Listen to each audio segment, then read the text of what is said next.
With social media platforms removing history, I think it's important for me to say some stuff here for the future so you can know what we've gone through since there's no printed newspapers or anything anymore.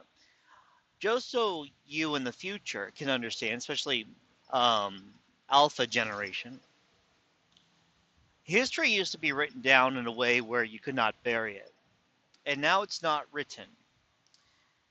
It is in digital form and it's being rewritten as far as they're not just deleting stuff and replacing it with something, but they're going into old articles from 20 years ago, keeping the timestamp on them, and rewriting what actually happened that day on that news source that was published that day.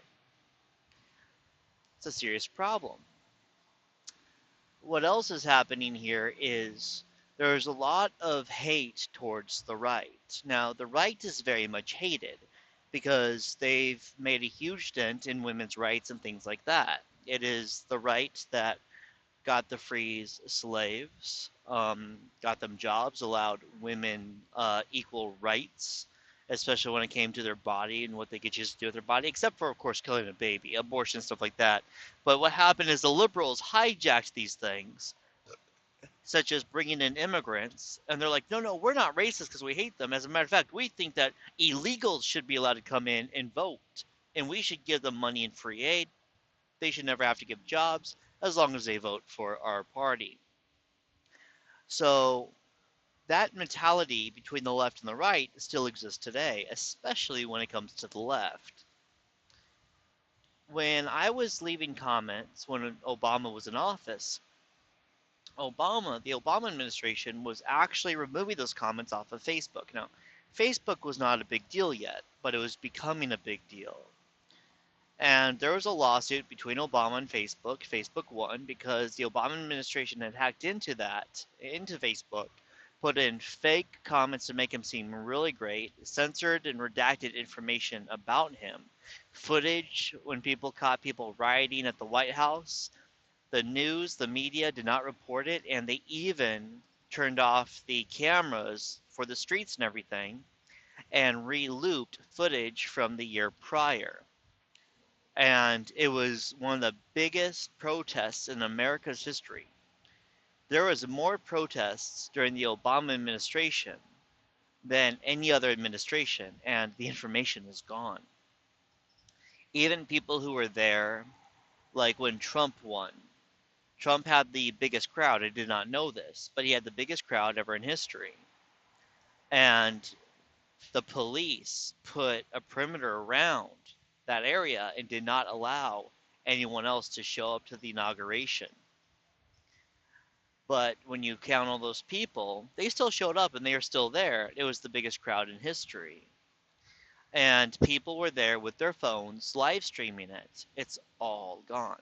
January 6th, after so many riots from the left, the conservatives finally started to step up and they protested against all of these riots. And what happened was that footage and everything has disappeared with new footage in its place. Now, they said that it was considered a riot because the mental distress it put on the liberals. Then they said that it was the liberal stress, the stress it put on the police officers. Then they said some police officers got PTSD from the stress of seeing people protesting in such an aggressive manner. But then they said that cops got hurt. And no one could find evidence of this. And all of a sudden they're like, no, there's all these police officers were killed and they broke down walls and there were fires. And they completely changed the whole story. And it's like, okay, where's the footage of this? Where's the evidence? And they changed the name. They call it the January 6th riot. And they don't talk about any of the riots, the dozens of riots that took place for the previous 3 years of that from the radical left. All that information is gone. It is so bad that people like me, when I would leave comments, I noticed that there were a lot of spelling errors in my comments. And I was thinking, what is going on with this? And so I was really paying attention whenever leaving a comment. Again, I mean, I'm kind of conservative, but I am targeted for not being liberal enough. So I'm targeted to this day. I got hundreds, maybe thousands of threats toward me on Facebook that don't get removed. And then I get flagged for being threatened instead. Again, because I'm a target. Anyone who does not support this very radical Hitler-esque agenda is a target now in America. If you are patriotic or believe in America at all, freedom, equality, equal rights, any of that, you are being targeted by the left now. And people are leaving the left in droves. Right now, the election's going to be in about a month, less than a month, 3 weeks. And Trump's numbers are extremely high. And again, the media is reporting absolute false information. And every independent source on YouTube and Facebook and such that are just data people because they care about money and where to invest their money to make it grow. They don't care about politics. They care about money. Everyone is showing Trump's going to win. Anyway, I digress. Back to what I was saying. One day I was leaving a comment, a political comment on Facebook, and each word would be auto-corrected to a misspelled word. And I would have to correct it again and again and again. And what I finally did was I'd type it somewhere else. I'd make sure everything was spelled correctly through an auto thing, copy and paste it on Facebook, and it would try and correct those words to incorrect ones only for conservatives or people who are not left wing enough that it's now it basically if you're not a radical leftist, if you're just a leftist or Democrat or independent or anything, you're considered conservative now and racist. It's really like if you only obey by 99.999%, that's not enough. You're a radical right wing extremist. You have to obey this very cultish radical left wing belief, otherwise they just go after you.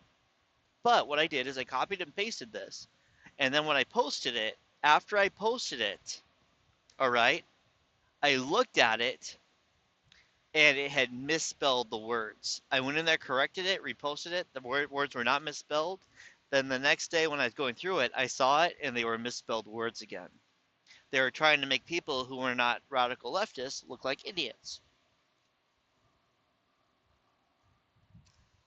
And things like this became more and more common to the point where it wasn't on the news anymore. Congress didn't even try and fight it anymore. People got so used to obeying a regime that this is how we allowed things like TikTok into this country. And we're not up in arms rioting over the extreme censorship that they have. And this has leaked into our actual culture, where in day-to-day interactions with actual people, people treat each other in such a way that you would never get away with in most other countries, and that never existed here in the United States. But sorry,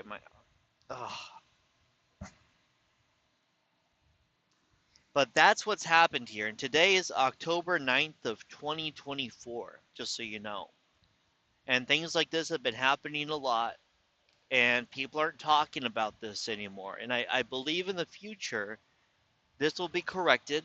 I think that people will have their rights back, that there will be internet rights where social media platforms cannot censor or correct other users based on their political um, beliefs or statements. And I just want it on record for you to know how bad it is right now and how it was before things fixed themselves. And at least I hope it gets to that point by the time people watch this in the future, especially Generation Alpha, because if this doesn't fix itself and it's still that bad by then, I just don't have much hope for humanity.